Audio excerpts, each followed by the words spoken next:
Hi, today I'm going to do a video talking about Trident in the UK and talking about whether to keep it going or replace it with another form of system or get rid of it entirely, as well as also talking about Trident in the UK and nuclear weapons in the world as a deterrent and the countries which currently have them and how many weapons they have. Okay, so let's start off with the beginning. So in the UK, we first tested our first nuclear weapon in the UK in October 1952, and that was when we first built our own nuclear weapon. However, the starting point for nuclear weapons in the UK, in the world, sorry, I should say, began in America, as in World War II, just before, a few minutes before the end of it, Japan was fighting America and the rest of the world just shortly after Germany surrendered, giving up after Hitler died. Supposedly, I've heard there's conspiracies in that. And it meant that Japan was still fighting, and Japan said, we're going to fight until the death. And America said, right, okay, if you're going to do that, then we're going to have to find a way to beat you. So America created a nuclear weapon. They dropped it on Hiroshima, and then they also dropped it in Nagasaki a few weeks later when Japan kept fighting to try and win the war. And shortly after the second bomb was dropped, that was it, that was the end of the World War II. Japan surrendered, and the world went back to how it used to be post World War II, with countries surrendering, making agreements, America funding Germany's economy to make sure it doesn't go into a state of decline, making sure that we don't have another system like they had just shortly after World War I. And that's how it happened. And that was the second bomb dropped on the second Japanese city was the last time a nuclear weapon had actually been used in the world to a certain area. Since then, since World War II finished, Russia, which was a communist country, Soviet Union, Soviet Russia, they shortly had a weapons race with America, as in 1948 Russia built its first nuclear weapon, and at its peak Russia had 45,000 nuclear weapons in its country. That was at its peak, while America at its peak had around 32,000 nuclear weapons available. However, since then both countries have declined in terms of their nuclear weapons, and they've now got a lot less. So what countries do actually have nuclear weapons in the world and what countries don't? So first country, Russia, they obviously do. Currently in Russia they currently have active 1,790 nuclear weapons active in the world. That's how many they currently have, so they can fire them off whenever they feel like it, if they feel it's necessary. And that's how many they have available to be ready and armed to use. With Russia having 7,300 in total, the remaining about 5,000 are currently inactive. They are not activated and they are not currently designed to fire off. And Russia has the most with 7,300. No country has any more. Second large country is America. They currently have 1,750 nuclear weapons in their country, which are active and can be fired off at any time whenever they feel like it. And America also has 6,970 nuclear weapons in total in their country. The UK has 150 nuclear weapons which are active and can be fired off at any time they feel like it. And we have 215 nuclear weapons in total. All these are based on submarines. Nuclear submarines are based in Faslane in Scotland. France, they have nuclear weapons. They have 290 which are currently active in France. They can be fired off at any time they feel like it.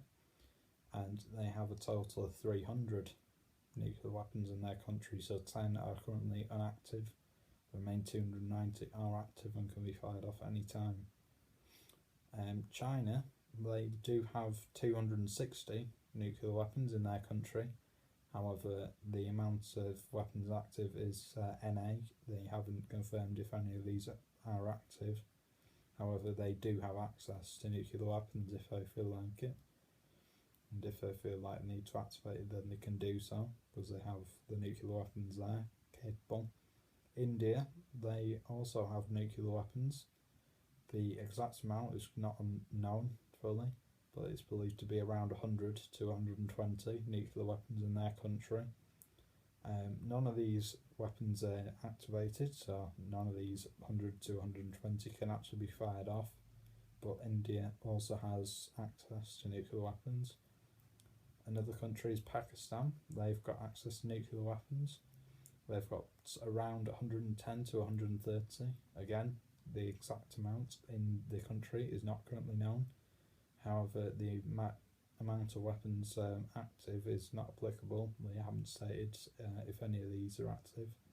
However, they do have access to nuclear weapons. Another country which has been making news the past few years is North Korea, led by Kim Jong-un.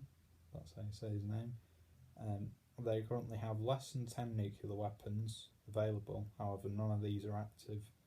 But another thing they've stated is that they would be interested in making more nuclear weapons in the future if they feel like it's necessary, as they have the plans to make them and they are capable of doing so now, while before they weren't capable of doing them, and they could use them if they wanted to. Another country is Israel, bordering on Palestine as well, with Israel-Palestine problem. And they currently have between 60 to 400. The exact amount is not known. However, they believe to have that much, and none of the weapons are activated. However, they could activate them if they wanted to. But they also again have nuclear weapons. Another country is Belgium. They share a deal. Belgium, Germany, Italy, Netherlands and Turkey, they all share a deal with this. But they've got between 10 to 20 nuclear weapons in their country. None of these weapons are activated, but that's how many they have, roughly. Germany, they currently have access to nuclear weapons. They have 20, but none of these weapons are activated, but they have them in their own country. Italy has between 60 to 70 nuclear weapons. Now again, none of these are activated, but they have access to them in their own country if they feel like they want to activate these weapons. Netherlands, they currently have 22 nuclear weapons in their country. None of these are activated, but they have used to use them. And Turkey, which is the final country in the list, has between 60 to 70 nuclear weapons, with none of these weapons being activated. So one thing that you've learned from the list I've just read out to you is that a lot of the countries I've stated, there's quite a few countries who have nuclear weapons. However, a lot of these countries are not currently activated these nuclear weapons, so that it's not possible for them to fire them off. However, they do have access to them. However, the list I've read out in terms of the total countries in the world, there's 196 countries in the world, I believe. The amounts which have actually got access to them is really not that many. It's about 10, 15, maybe 20 at the tops. So it definitely shows that the amount of nuclear weapons around the world is really not that much compared to perhaps what some people might claim it could be. So it does show that the amount of nuclear weapons in the world is really not that many countries who have access to them. Now, in the UK, there has been a debate more recently. However, the debate has also been debated in the past, is that whether the UK should keep its current nuclear weapon system or if they should replace them. Now, Labour, the Labour Party, they are currently opposed to nuclear weapons. This opposition has been created under Jeremy Corbyn. Jeremy Corbyn got elected in 2015, just shortly after the general election in the UK. Just shortly after Ed Miliband lost the election as Labour leader, he stood down. Jeremy Corbyn got elected, and Jeremy Corbyn's view, is to get rid of nuclear weapons in the UK. And also, as well, in the past, in between 1979 to 1983, Michael Foot, who was also again a Labour leader in the past, he was also opposed to nuclear weapons in the UK and stated they didn't want them. The UK wanted to get rid of them. However, one interesting thing, as we'll find out, is the cost. If we were to get rid of them, how much would it actually cost? What would be the consequences? All these questions start coming about, and I'm going to now talk about the facts. How much does it actually cost for the UK to keep 150 of these nuclear weapons active and the other 65 non-active? How much does it actually cost per year for the UK economy to keep these weapons going? Is it the cost worth it? And other information on it. Okay. So the UK currently spends between 5 to 6% of its overall spending on defence on keeping nuclear weapons currently going in the UK. The UK budget in terms of defence is around just over £40 billion per year. It comes to around 45. The exact amount is on Wikipedia. If you go onto there, the budget, the most recent one is on there, so you can find out the exact amount. But in terms of its spending, it comes to between 5 to 6%, which is around £2 billion per year. So it costs the UK economy £2 billion per year to keep Trident going. In the UK economy currently spends around £740 billion total. This is in terms of everything: NHS, defence, everything, education, everything. The UK currently spends around £740 billion per year, so £2 billion per year compared to 740 is really not that much money when you compare it to the total UK budget spending as a whole. Now, if the UK, in the past, spending on nuclear weapons, it has been lower. In 1994, when the UK had nuclear weapons back then as well, it cost between 3 to 4.5% to keep nuclear weapons in the UK going. It has now increased to 5 to 6%, and it's remained at that rate since 2004. Been around 5 to 6%. Now, if the UK in the future decided to replace nuclear submarines, they have stated that this may only be possible by 2035 to 2040 is the earliest time they reckon people will find a way of replacing nuclear weapons and creating something else instead to replace it. And they were saying that that's probably the earliest time to find an alternative to nuclear weapons, which does as much damage as nuclear weapons, but it's just a cheaper, more effective, more cost-free way of doing it. However, if the UK were to replace Trident with another system, it would cost the UK economy £31 billion just to do that, to get rid of Trident, replace it with something else. And the exact amount is not currently known. However, it could cost an extra £10 billion on top of that £31 billion. So if the UK was to do this, to spend an extra £41 billion potentially to replace Trident with something else, different form of system, that would come to around 5.31% of the UK's current total outgoings in the UK economy. So £41 billion, which is what it could be at its maximum spending, is 5.31%, so it is quite a lot of the UK's overall spending compared to the current rate, which is £2 billion per year, which is a lot less, a lot cheaper to keep it currently going compared to what it would be to replace it.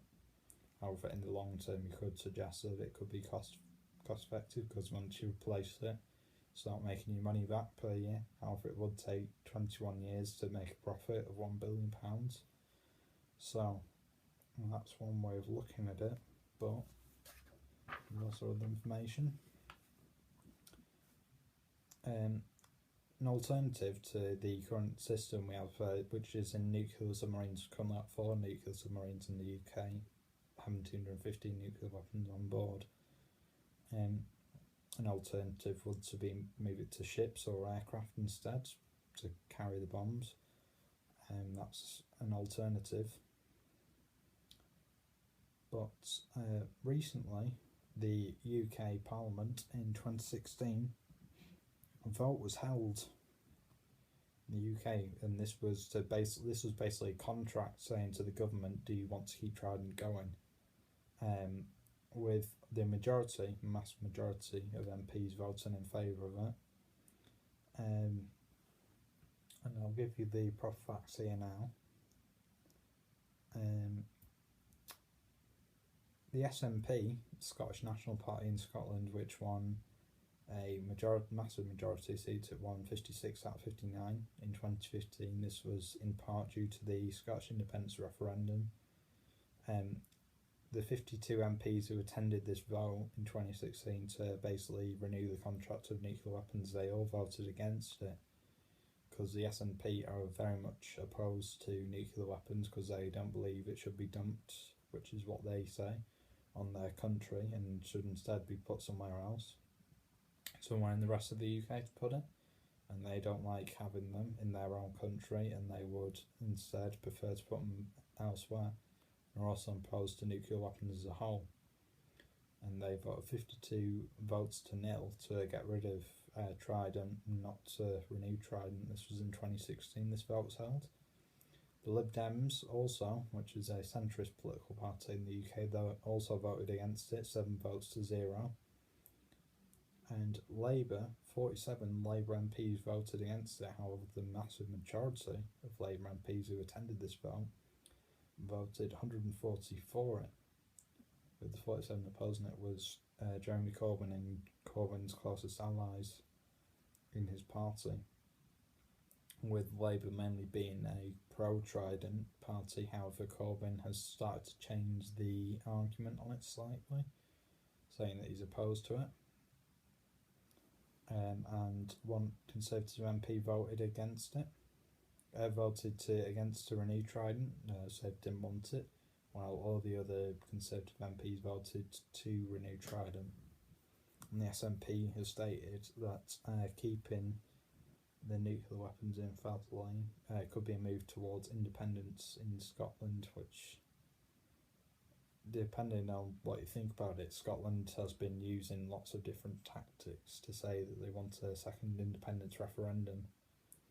They've said the same now with the EU referendum, the way that vote's gone, that they would like to have a second independence referendum, depending if the UK gets a hard Brexit, which is what they've been saying, then they would be in favour of a second independence referendum. However, that has to come from the government, but we'll discuss that another day.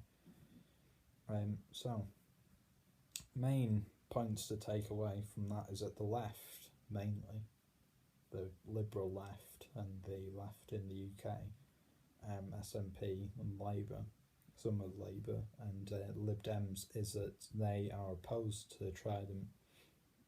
Now, one of the things which is quite interesting is that the left says it is progressive. It is the progressive left, which is what they say they are.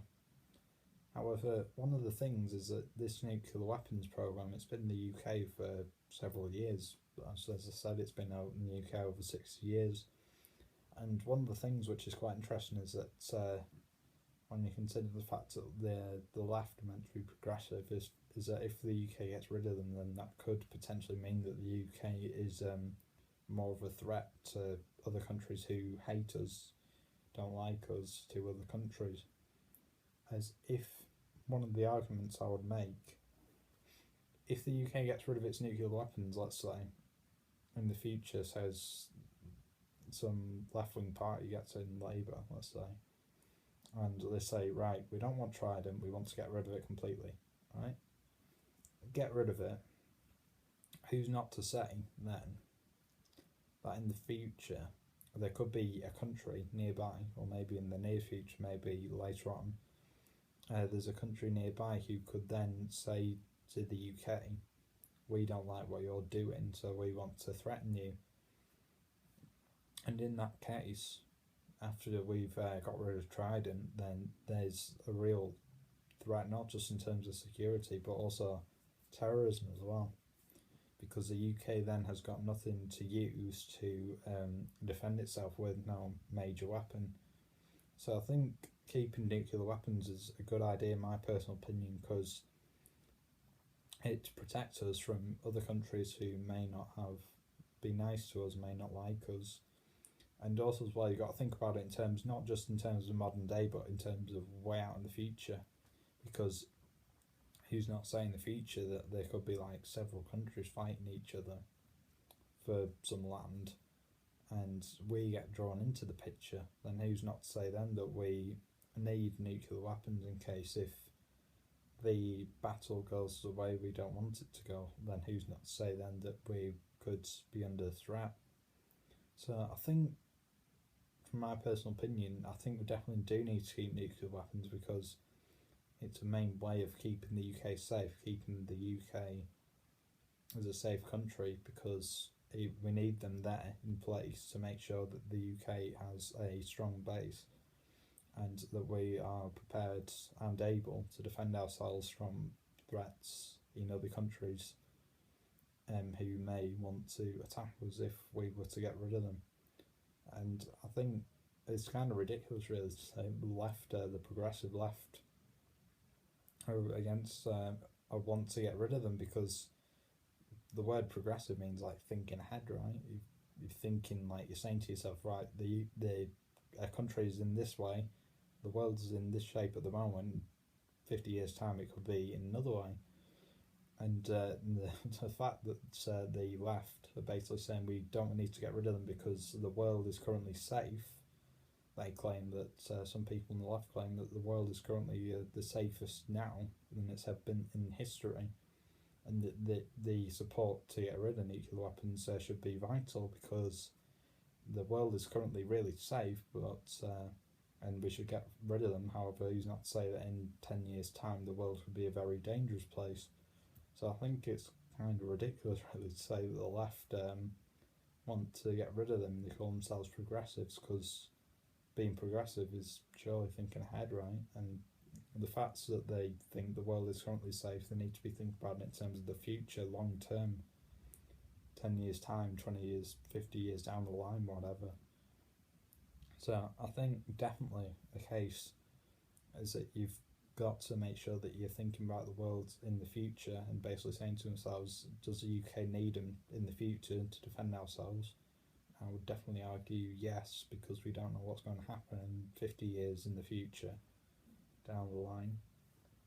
So I would say that there's strong support to keep Trident nuclear weapons in the UK. So that's the facts, that's the information, that's my political opinion on this issue of Trident. And if you've enjoyed my video, then like, comment, subscribe for more videos in the future. I'll be doing more political videos, talking about different issues in the UK, as well as also stating other problems, maybe in terms of America, because American politics is quite interesting at the moment. And I hope you enjoyed the video, and thanks for watching, and I'll speak to you again soon. Thank you, goodbye.